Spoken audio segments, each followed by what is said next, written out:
Welcome to family recipes Tamil. நம்ம இன்றைக்கி பார்க்க போகிறது கருவேப்பிலை துவையல். இதை வாரத்தில் 2 நாள் செஞ்சு சாப்பிட்டோம்னா கண் பார்வை கோளாறு, தலைமுடி உதிர்தல் பிரச்சனைக்கெல்லாம் ரொம்ப அருமருந்தாக அமையும். அந்த கருவேப்பிலை துவையல் எப்படி செய்யறதுங்க பற்றி நம்ம இன்றைக்கி வீடியோவில் பார்க்கலாம். இப்போ வீடியோக்குள்ளே போகலாம்.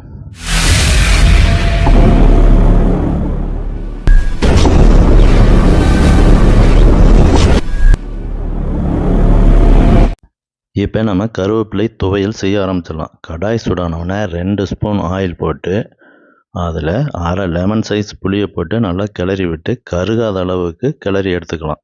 இப்போ 1 ஸ்பூன் அளவுக்கு உளுந்தம் பருப்பு போட்டு கலர் சேஞ்ச் ஆனோடனே கருகாத அளவுக்கு எடுத்துக்கலாம்.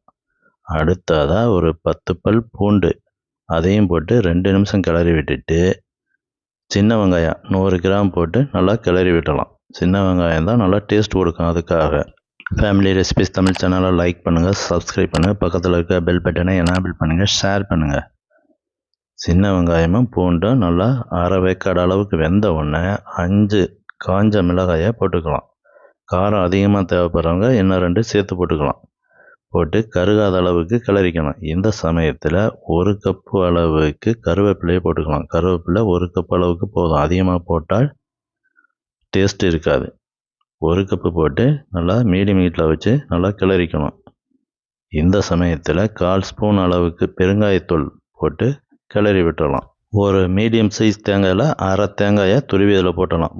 துருவி போட்ட உடனேயே நம்ம ஸ்டவ்வை ஆஃப் பண்ணிவிட்டு கிளறி விடணும். கிளறி விட்டுட்டு இதுக்கு தேவையான அளவு உப்பு கொஞ்சம் போட்டு நல்லா கிளறி விட்டு இதை மிக்சியில் நல்லா குறைன்னு அடித்து எடுத்துக்கலாம். துவையலுக்கு தாளிப்பு போட்டலாம். எண்ணெய் காஞ்சோடனே கடுகு உளுந்தம் பருப்பு போட்டு நல்லா பொரியட்டும். நல்லா பொரிஞ்ச பின்னாடி நம்ம ஏற்கனவே ரெடி பண்ணி வச்ச மிக்சியில் போட்டு அடித்து வச்சோம் இல்லையா துவையல், அதில் போட்டு கிளறி விட்டுறலாம். இப்போ பாருங்கள், நமக்கு அருமையான கருவேப்பிலை துவையல் ரெடி. நன்றி, வணக்கம்.